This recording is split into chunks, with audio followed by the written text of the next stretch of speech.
Bonjour à tous, aujourd'hui on se retrouve pour une petite vidéo sur Laravel. Je vais vous expliquer comment depuis un projet from scratch créer et authentifier plusieurs classes d'utilisateurs. Par exemple une classe users et une classe admin. Et puis voilà, on va se lancer là-dessus tout de suite. Alors la première chose à faire c'est de créer un projet Laravel via Composer. Donc on est parti, Laravel. Je vais mettre ça dans un dossier nommé multi-users. Hop, c'est parti. Alors pendant que il nous installe ça, on va tout de suite créer une petite database. Donc MySQL.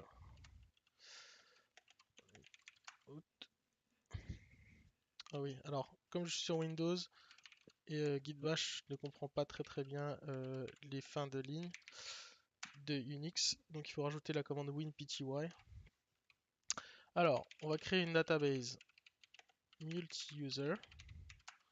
On va créer un utilisateur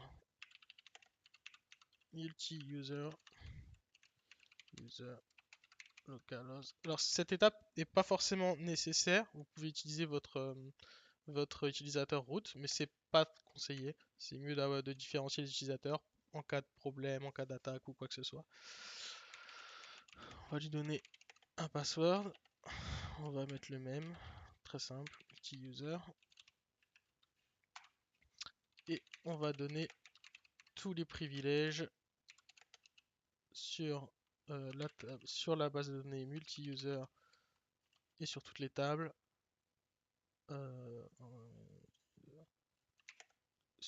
à l'utilisateur multi-user. Multi-user at localhost. Hop, et on n'oublie pas de flush les privilèges.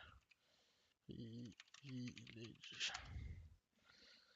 Ok, de ce côté-là, on est bon. On va pouvoir ouvrir notre projet dans PHP Storm une fois qu'il aura fini d'être généré. Ce qui devrait plus tarder. Voilà, impeccable.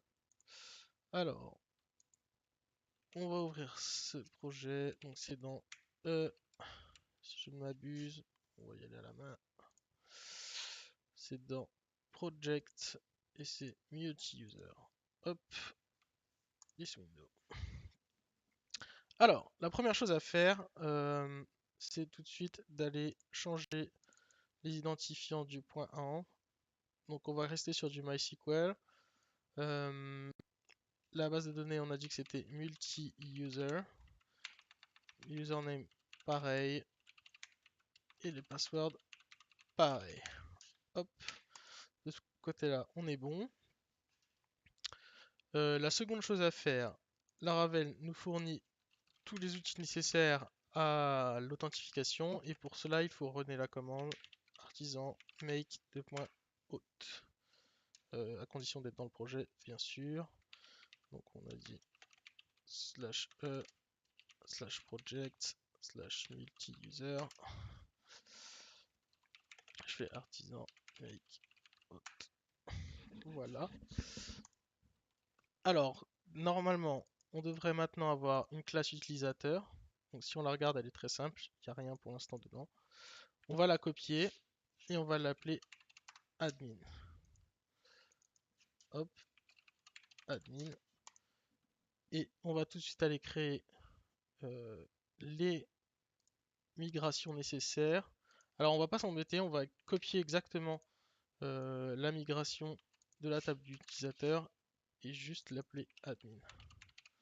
Ça, on va vraiment utiliser exactement la même syntaxe que pour l'utilisateur. Voilà, alors maintenant que tout ça est prêt, il faut runner les migrations afin qu'ils soient enregistrés dans la base de données. Donc PHP artisan migrate. Voilà, les tables sont maintenant créées dans la base de données. Si maintenant on lance actuellement le serveur, donc on fait un coup de PHP artisan serve et on se rend sur ce lien. Hop, on a les liens qui nous permettent de se register. Test user at browser.com. On met un passeport bidon. Et on est maintenant logué. On est logué en tant qu'utilisateur. Donc de ce côté-là, tout fonctionne. On va désormais créer un formulaire de connexion et d'enregistrement pour les administrateurs. Donc pour cela, on va se rendre dans les vues et copier exactement les mêmes choses que pour les utilisateurs, parce qu'on n'a pas besoin de faire quelque chose de très fancy. Donc on va mettre ça dans un dossier admin, histoire de ne pas s'embrouiller. Hop. Alors, le seul truc à faire, c'est de changer toutes les routes. Donc on va mettre admin login en tant que route. Je regarde, mais c'est bien la seule chose dont on a besoin.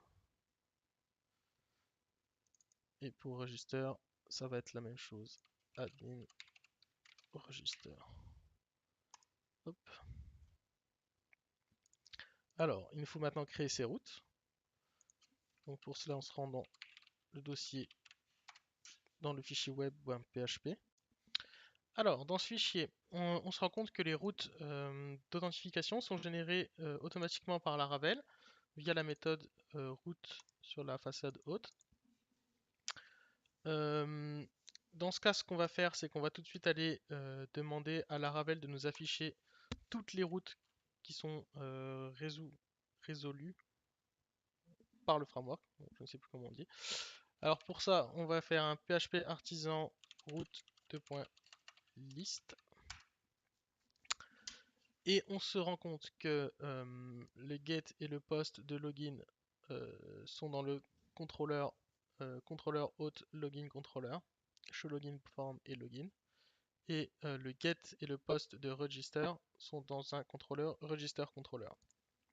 Donc on va tout de suite aller voir qu'est-ce que font ces méthodes. Donc on va ouvrir le login controller. Et on s'aperçoit tout de suite que le contrôleur en lui-même a très peu de code et n'a pas du tout les méthodes qui nous sont affichées ici. Pour la simple et bonne raison que tout ce code est exporté dans un trait Authenticate User. Donc si on va voir ce que fait ce trait, on retrouve bien les méthodes proposées par le framework, donc show login form et login, ainsi que d'autres méthodes. On va cacher ça parce qu'on en a plus besoin. Donc on va regarder un petit peu. Ce qui nous intéresse, ce sont d'une part cette méthode show login form, puisqu'il va falloir que nous on affiche le formulaire de login des administrateurs, ainsi que cette méthode login afin de authentifier les utilisateurs en tant qu'admin. On va maintenant s'intéresser au register controller. Donc on va aller voir est-ce qu'il fait la même chose. Alors, on a un validateur et on a une méthode create protected. Donc c'est pas du tout la méthode qui nous est proposée ici. Donc encore une fois, c'est que le code doit être dans un trait.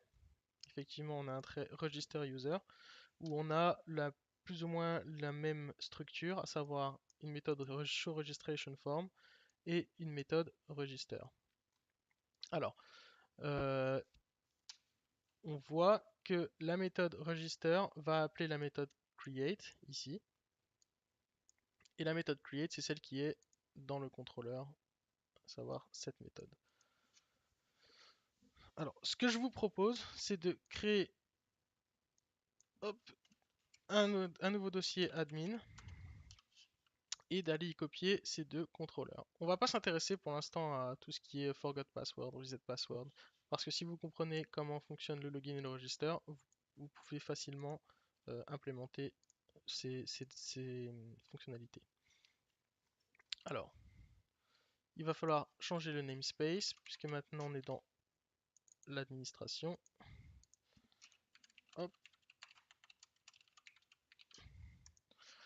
De ce côté-là, tout est bon. Alors, ce qu'on va faire, c'est que on va utiliser le même trait, mais on va juste surcharger les méthodes qu'on a besoin. Donc, la méthode showLoginForm, tourne view, et on va retourner une vue. Donc, ça va être auth admin,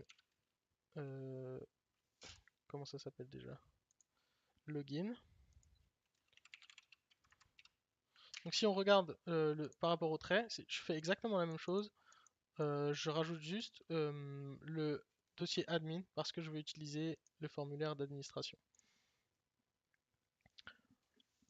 Ensuite, il va falloir qu'on surcharge la route, qu'on crée la route plutôt. Donc pour cela, on va faire un route get de /admin /auth login plutôt, qui va nous rediriger vers, donc ça va être auth admin login controller. La méthode s'appelle showLoginForm. Voilà. Voilà, alors si maintenant je me rends sur cette route, je devrais avoir le formulaire qui s'affiche bien. Condition d'être délogué bien sûr. Alors, hop. Alors la route n'est pas définie, effectivement, parce que je ne l'ai pas encore créée. Donc,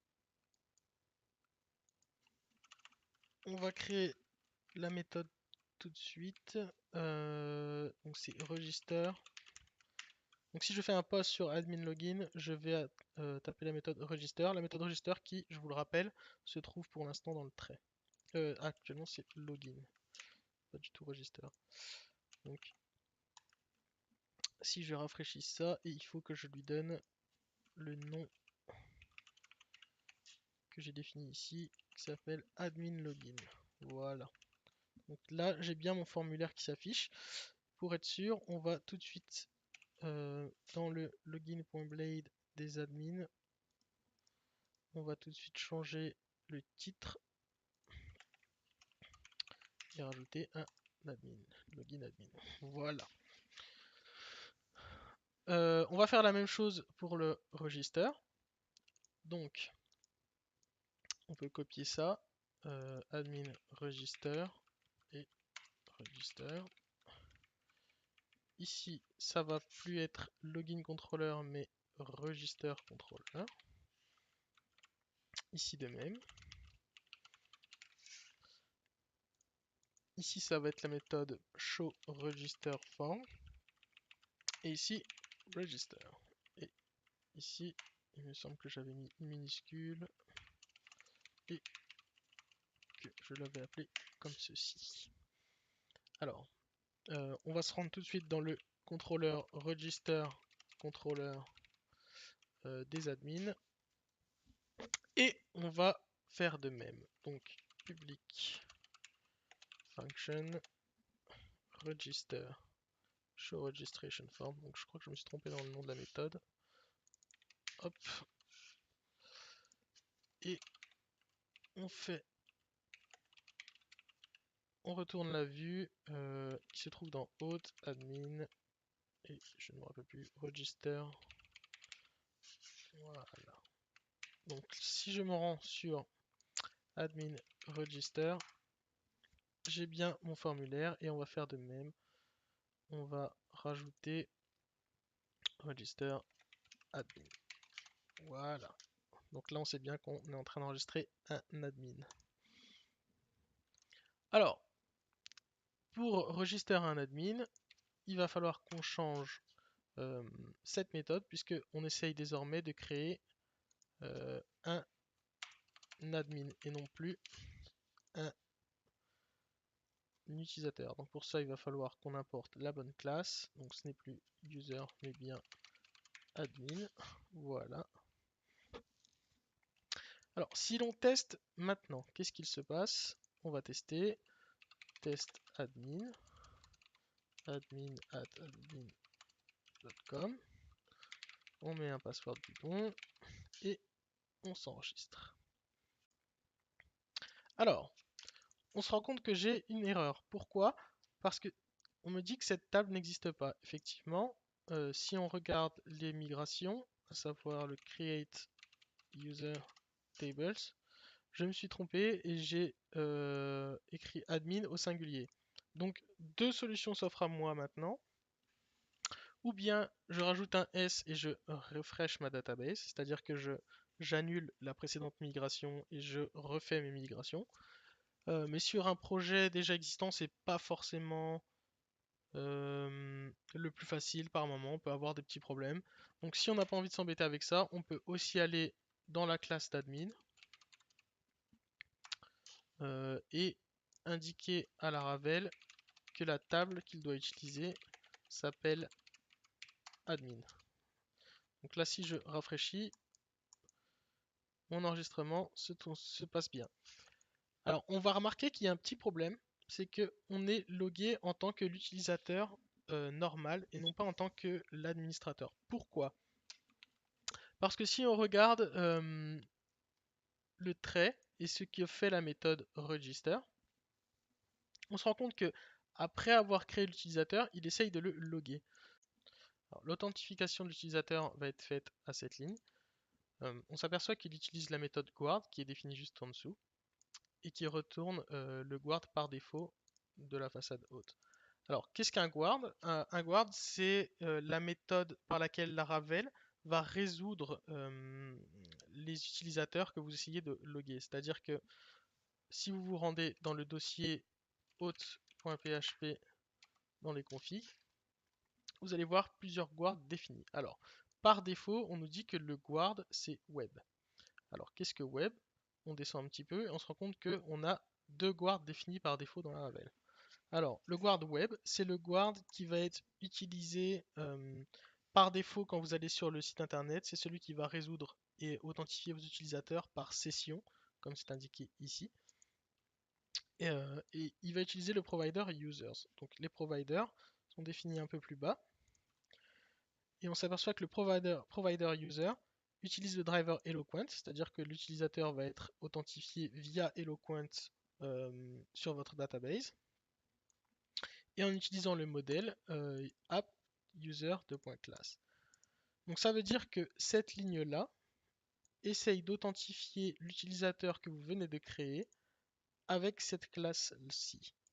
C'est pour ça qu'on a ce petit problème où on est authentifié en tant que l'utilisateur basique qu'on a créé tout à l'heure. Pour la simple et bonne raison que les deux ont le même ID, sinon on nous aurait retourné que l'utilisateur n'existe même pas. Alors, ce qu'on va devoir faire, c'est créer un nouveau guard. Donc on va créer un nouveau guard admin qui va être plus ou moins la même chose que le web, dans le sens où ça va être un driver de session aussi, parce qu'on va utiliser les sessions.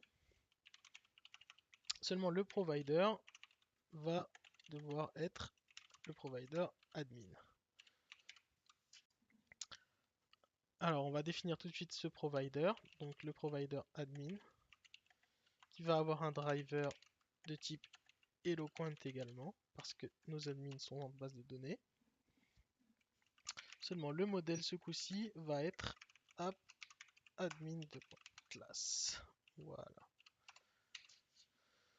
Donc, ce qui nous reste à faire, c'est maintenant de dire à Laravel, quand il effectue le register, d'utiliser le nouveau guard qu'on vient de créer pour le loguer. Pour ça, on va simplement surcharger cette méthode, puisque c'est celle qu'il utilise, dans notre contrôleur de base. Hop. C'est une protected, pardon. Protected function guard. Et on va retourner admin, tout simplement. Actuellement, c'est hôte guard admin, parce qu'il a besoin d'une instance du guard. Voilà. Si on reteste maintenant, donc on se log out, on retourne sur admin register, on recrée un utilisateur, test admin de testadmin@admin.com. On met un password bidon. Voilà. Alors on s'aperçoit qu'on est redirigé sur /login. Pourquoi? Alors, si on va dans notre contrôleur, on s'aperçoit qu'on essaye de, une fois que l'utilisateur est enregistré, de le rediriger sur /home. Seulement si on va dans la définition de nos routes, on nous dit que /home utilise ce contrôleur. Et si on se rend dans ce contrôleur, on s'aperçoit qu'on essaie d'utiliser le middleware auth. Alors ce middleware, il est défini ici. Donc c'est le middleware authenticate. Et ce middleware authenticate, il est hérité de celui-ci. Alors ce middleware va essayer d'authentifier l'utilisateur, ou plutôt vérifier que l'utilisateur est authentifié sur la liste de guard qu'on lui provide. Seulement, si on ne lui spécifie pas de guard, il va utiliser celui par défaut, qui est le web, comme on l'a vu précédemment. Donc, on a deux solutions qui s'offrent à nous. Ou bien on change cette URL, ce qui est la solution la plus simple à mon avis. Parce que de toute façon, nos admins, on ne veut pas les rediriger sur l'home, mais plutôt sur une page d'accueil qui sera dédiée aux administrateurs. Ou bien on peut simplement changer la condition de ce middleware, et c'est ce qu'on va faire pour les effets de la démo. Et on va dire que le middleware, ça sera aussi bien autre que l'autre sur le web que l'admin. Donc si je reteste tout de suite, je me rends sur /home, on s'aperçoit que je suis bien logué en tant que admin. Alors maintenant que l'enregistrement fonctionne bien, on va s'intéresser à l'authentification. Donc si je me rends sur /admin/login et que je tape l'utilisateur que je viens de créer, à savoir testadmin@admin.com, que je rentre le password, on va se rendre compte que ça ne fonctionne pas. Pourquoi? Parce que de la même manière que l'enregistrement, si on se rend sur le login controller des admins et qu'on regarde le trait Authenticate User, on se rend compte que pour authentifier l'utilisateur, à savoir la méthode attemptLogin, il utilise le même système, à savoir le thisGuard et attempt dessus. Encore une fois, cette méthode guard utilise le guard par défaut, à savoir le guard web. Donc de la même manière qu'on l'a fait pour la méthode register, on va devoir surcharger cette méthode ici et importer cette classe et lui retourner le guard admin. Alors, si je reteste maintenant, cela fonctionne comme ça. Voilà, vous savez désormais comment créer et loguer deux types d'utilisateurs différents sur le framework Laravel. Je vous remercie d'avoir regardé cette vidéo, c'était la première que j'ai jamais faite. Donc, si vous avez des retours, n'hésitez pas dans les commentaires. Si vous avez des sujets que vous aimeriez que j'aborde sur Laravel, n'hésitez pas. Je vous remercie d'avoir regardé et à bientôt.